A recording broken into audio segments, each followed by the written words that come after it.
Hello guys, नमस्कार। मैं हूं रूपाली, आप देख रहे हो रूपाली रिएक्शन। तो गाइस, आजकल एक न्यूज़ बहुत ज़्यादा सर्कुलेट हो रहा है और लोगों का ना अपनी अपनी मतलब अपने सोच के हिसाब से इस मुद्दे पे अपनी राय दे रहे हैं। मुद्दा ये है, जो अमेरिका से भारतीय वापस आ रहे हैं। किसी दिन 104 आ रहे हैं, किसी दिन 120 आ रहे हैं, किसी दिन 110 आ रहे हैं। ऑलमोस्ट 500-600 भारतीय आ चुके हैं। और आप ये सोचेंगे कोई वो मज़दूर गए हैं वहाँ पे। मज़दूर नहीं है भैया, 45 से 50 लाख रुपीस पे करके वो लोग गए हैं यहाँ से। अब सोचने वाली बात ये है कि अगर वो 50 लाख रुपए उनके पास था अनलीगली किसी के घर में घुसने के लिए, किसी दूसरे के देश में जाने के लिए, तो वही 50 लाख का वो इंडिया में कुछ बिजनेस कर सकते थे। और आपको मैं सिंपल तरीके से समझाऊं, एक आपका घर है, वहाँ पे आपका अपनी फैमिली, अपनी बीवी बच्चे माँ बाप सब रहते हैं, आप खुद रहते हो, और 3-4 मतलब अनजान लोग आ जाते हैं परमिशन लेके आपसे, हेलो सर हमें प्यास लगी है, प्लीज़ घर में बिठाएंगे, मतलब थोड़ा पानी आनी पिलाएंगे। तो आप इंसानियत के नाते 100% अपने घर में बिठाएंगे, हो सके तो खाना पीना भी खिला के भेज दें। और एक दूसरे तरीके से होता है, वो ना अपना नाम बताए ना कुछ करे, ज़बरदस्ती आपके घर में घुस जाए, तो आप क्या करेंगे? वही अमेरिका कर रहे हैं। जो इंडियन गए हैं, ये जो रिटर्न आके बोल रहे हैं ना हम लोग बर्बाद हो गए, लूट गए, तो गाइस ये लोग 45 से 50 लाख रुपए दे के इंडिया से अमेरिका गए हैं। वो भी क्या बोलते हैं, अलग अलग देशों से ट्रैवल करके, पैदल चल के मीलों मील। और जैसे ये लोग अमेरिका का बॉर्डर क्रॉस किए हैं, वहीं पर अपने सारे डॉक्यूमेंट फाड़ के फेंक चुके हैं। और ये ज़्यादा पढ़े लिखे भी नहीं है, कोई 10वीं है, कोई 12वीं है, कोई 8वीं है, कोई 5वीं है। तो आप सभी जानते हो कि 5वीं 8वीं को अमेरिका में क्या ही नौकरी मिलेगा, नहीं मिल सकता ना। तो ये लोग यहाँ अपना ज़मीन बेच के, घर बेच के वहाँ जा रहे हैं ताकि लेबरी करना पड़े, भीख मांगना पड़े, कैसे भी एटलीस्ट कुछ रोज़गार मिल जाएगा। तो और मैं ये सिंपल आपको बता दूँ, अगर आपने सारे डॉक्यूमेंट फाड़ के फेंक दिए हैं तो इनको वहाँ की गवर्नमेंट कुछ महीने तक पालेगा। फिर इनसे पूछा जाएगा आप क्यों अपना देश छोड़ के यहाँ आए, तो ये लोग वहाँ के कोर्ट में बताएंगे कि भैया हम इंडिया में हमारे जान को खतरा है, हम इसलिए यहाँ भाग के आए हैं, इंसानियत के नाते हमें शरण दीजिए। तो इनको वहाँ पे शरण मिलेगी, यानी कि अपने देश की बुराई करेंगे तो इनको वहाँ पे अमेरिका शरण देगी। तो ट्रम्प सरकार ने ऐसा कुछ नहीं किया, वो समझ गए भैया ये लोग ज़बरदस्ती के हमारे देश में घुस रहे हैं और इनको भगाओ यहाँ से। तो आप बताएं, इसमें सरकार की गलती है या अमेरिका की गलती है? और हम लोग जो कि झंडा लेके बोलते रहते हैं बांग्लादेशियों को भगाओ, म्यांमार से जो आए हैं उनको भगाओ, फलाना भगाओ, ढिमकाना भगाओ, तो हम किस मुंह से बोल रहे हैं अमेरिका ने क्यों इंडियनों को नहीं रखा वहाँ पे?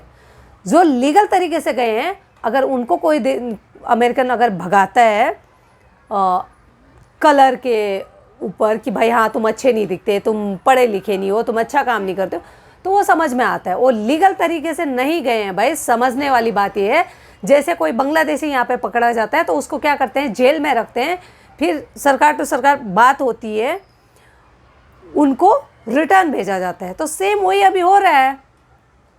और मुझे तो ये समझ में नहीं आ रही है भाई, आप रिटर्न अगर 7 साल 8 साल, मैंने उनका इंटरव्यू देखा, उनका सपना था, किसी को तो बीवी बच्चे हैं यहाँ पे, उनका था कि हम 7-8 साल वहाँ पे जम के कमाएंगे, फिर इंडिया वापस आ जाएंगे। मैं सिंपल से एक बात पूछना चाहती हूँ आपसे, जो मेरे वीडियो देख रहे हैं, अगर उनके पास कोई इंडियन डॉक्यूमेंट होगा ही नहीं, वो इंडिया किस बिहाफ पे आएंगे रिटर्न? कैसे आएंगे? वो कैसे यहाँ का पकड़ेंगे जहाज और उस पर बैठ के आएंगे? कैसे आएंगे? आजकल आपको मालूम है, आप डोमेस्टिक एयरपोर्ट पे भी जाते हैं तो आपका आधार कार्ड ये सब लगता है, पेपर लगता है ना, कि आप भाई क्या नाम है, कहाँ से जा रहे हो, क्यों जा रहे हो, इतना तो बेसिक चीज़ तो दिखाना पड़ता है। आप होटल में जाते हो स्टे करने के लिए, अच्छा खासा अमाउंट पे करते हो, तो भी सिर्फ रात भर अपनी फैमिली के साथ रुकने के लिए भी वहाँ पे आप वाइफ के साथ आए हो, माँ बाप के साथ आए हो, सबका डॉक्यूमेंट सब देखते हैं ना। तो आप दूसरे के देश में घुस रहे हो बिना किसी मतलब आईडी प्रूफ के, तो आपका फूल माला लेकर स्वागत तो नहीं करेगा। और वैसे मैं बता दूं, जो ना जैसे हमारे सीआरपीएफ है, बॉर्डर पे रहते हैं ना, अगर ऐसे अनलीगल घुस रहे हैं तो उनको गोली मारने का अधिकार होता है। और वैसे ही अमेरिकन आर्मी को भी है, वो लोग चाहें तो वहीं पे इनकाउंटर कर सकते हैं, उनको इतनी अथॉरिटी होती है। इंसानियत के नाते वो लोग उन्हें मालूम है कि यहाँ का लगा रहता है, वो लोग पकड़ लेते हैं और रखते हैं। और यहाँ आके कंप्लेन कर रहे हैं हमें फुल एसी में रखा गया, हमें सिर्फ खाने में इतना ही एक जूस देते थे, थोड़ा सा उबला हुआ चावल देते थे। तो घर में घुसे चोरों को 56 भोग खिलाएंगे? नहीं खिलाएंगे ना यार। आप सिंपल सी यही सोच के देखो कि इंडिया में 100, 200, 300 बांग्लादेशी घुस के आ गए हैं और उनको सरकार ने पकड़ लिया है, तो क्या करना चाहिए? ज़िंदगी भर उनको यहाँ का सिटीजनशिप दे के यहीं पर दामाद की तरह पालना चाहिए, या फिर उनको रिटर्न भेजना चाहिए? रिटर्न भेजना चाहिए ना। तो दूसरे के टाइम इतना हिपोक्रेट क्यों हो जाते हो? अगर वो भेज रहा है तो इतना ऑफेंड होने की कोई ज़रूरत नहीं है। अगर आप इजराइल ले रहे हैं ना, यूपी से कितने हज़ार लेबर गए हैं इजराइल में, यूक्रेन ले रहे हैं, बहुत और कंट्री हैं जो लेबर ले रहे हैं, दुबई ले रहे हैं। दुबई में तो अधिकतर इंडियन ही हैं, सऊदी, कुवैत, कहाँ कहाँ इंडियन लोग काम कर रहे हैं। अगर आप लीगली, अगर पढ़े लिखे भी नहीं हो, लेबर में काम करना चाहते हो, आप लीगली जाइए ना। और उसके लिए अमेरिका ही क्यों चुनना यार? अगर आप क्वालिफाइड नहीं हो, उनके जो गाइडलाइंस है उसमें आप फिट नहीं बैठ रहे हो, तो ज़बरदस्ती यहाँ का ज़मीन जायदाद बेच के जाओगे तो बाबू रिटर्न तो कभी इंडिया का मुँह देख ही नहीं पाओगे। अब आप जिनके लिए कमाना चाहते हो, बीवी बच्चे, माँ बाप, उनका शक्ल ही ज़िंदगी में नहीं देख पाओगे। इतना भी क्या मनबुद्धि होना कि अपने बेसिक राइट ही आपको नहीं मालूम है। आप वहाँ का सिटीजनशिप पाने के लिए जो डॉक्यूमेंट फाड़ के फेंकते हो, रिटर्न कैसे आओगे? 5 साल बाद, 10 साल बाद आप चाहते हो कि अपने बीवी बच्चों से मिलना चाहते हैं, भाई अब मैंने कमा लिया पैसा, वापस जाऊँ, कैसे आओगे वापस? तब इंडियन सिटीजन भी, जो इंडियन गवर्नमेंट है वो भी एक्सेप्ट नहीं करेगी आपके पास, क्योंकि इंडियन होने का तो कुछ है ही नहीं, कुछ प्रमाण ही नहीं है आपके पास।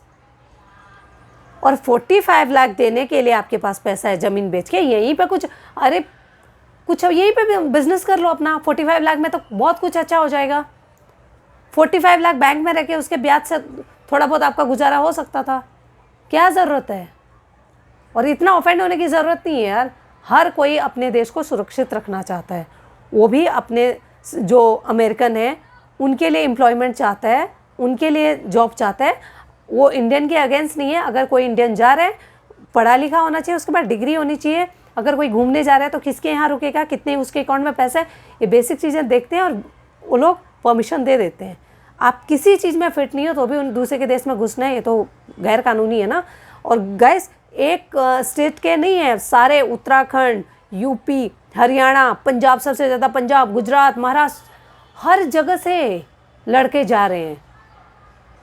या तो ये लोग बहुत ही अनपढ़ हैं, या इनको बिल्कुल ही जानकारी नहीं है, या जो एजेंट है वो इतना इनको मैनिपुलेट कर देते हैं ना जिसकी कोई सीमा नहीं है। तो गाइस, अगर आपके कोई भी जानने वाले बोल रहे हैं कि मैं विदेश जा रहा हूँ जॉब करने के लिए, तो उससे पूछ लीजिए भाई तुम लीगल तरीके से जाओगे या फिर ऐसे डंकी रूट से जाओगे, किसी को 50-60 लाख रुपए देके। अगर 50-60 लाख रुपए देके जाने वाला है तो उसको वीडियो दिखा दो और प्लीज़ उसको समझा दो कि वहाँ जाना मतलब अपने जान से हाथ धोने के बराबर है। एटलीस्ट रिटर्न आने का तो कोई चांस नहीं है। ट्रम्प सरकार को थैंक्स बोलिए, उसने रिटर्न भेज दिया। मार भी देंगे ना वहाँ पे तो इंडियन गवर्नमेंट कुछ नहीं कर सकती, क्योंकि उसके पास उनके पास कोई है नहीं, प्रूफ ही नहीं है वो इंडियन है। Thank you guys. मेरा वीडियो अच्छा लगे तो शेयर कीजिए, सब्सक्राइब कीजिए। Thank you so